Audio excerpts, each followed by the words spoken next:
Здравейте! Сега ще ви покажа как ми мина деня на Витош.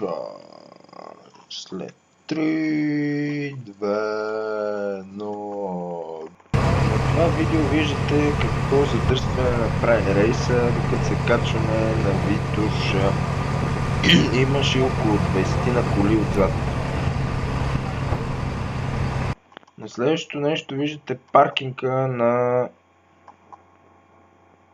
Хижа Момина скала. Тук имаше някакъв еньов ден, където се събираха някакви бабички и се пръскаха и се хранеха.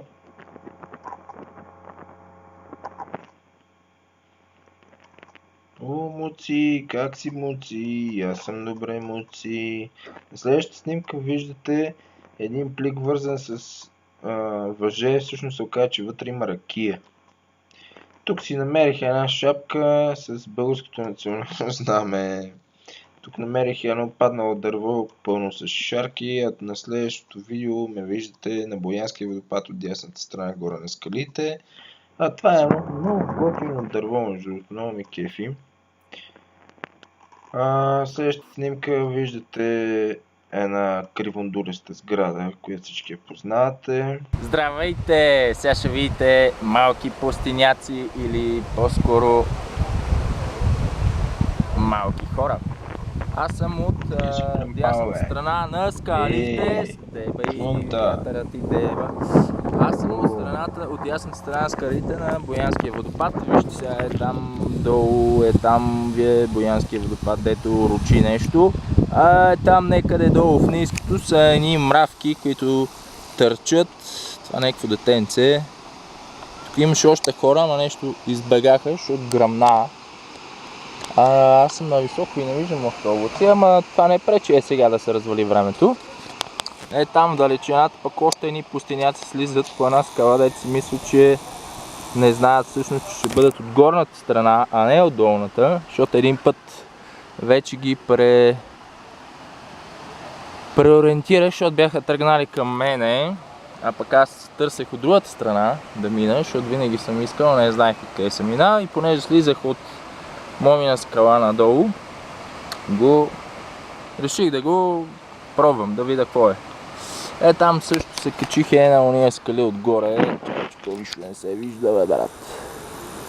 Уния скали там горе, дето се вълчат се по това, обаче не смех да слизам по-надолу. Аз съм виждал по-надолу да слизат, ама колкото и да е луд Пламен, реши да не експериментира, ги там и ни челяци долу.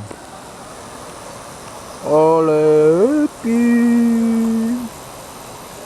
бях запалили огън гадините, мръсни и право в мене влизаш пушка.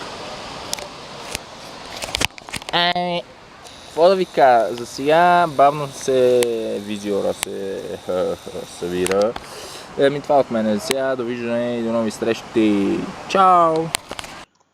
Сега след като ме послушахте, вижте някой си направил заслонче. А тук имаше един много интересен камък с отдолу доста голям ров, където може да спят няколко човека. Тук са скалите от лявата страна, на които бях аз. Това е пак една невероятна гледка към София. Тук ще видите малко рекичка от Боянския водопад, отгоре съм обаче. Това е много хубаво езерце. Тук сега виждате всъщност сами върхички да се коса, които така се чува как са живи. Струва, че сега ще дръпна злома и ще видите къде се намират, които на изключително странно тия същества, как и просто живеят. Тук малко съм го ударил еляшката, това е гледка от скалите горе. Тук малко си снимам като Тарзан.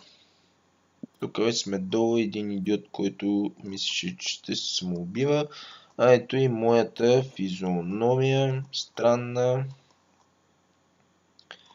Един прав път на връщане, така за кеф. Това е и накрая то храбрец, който се беше служил весика да не му свети, плюс че го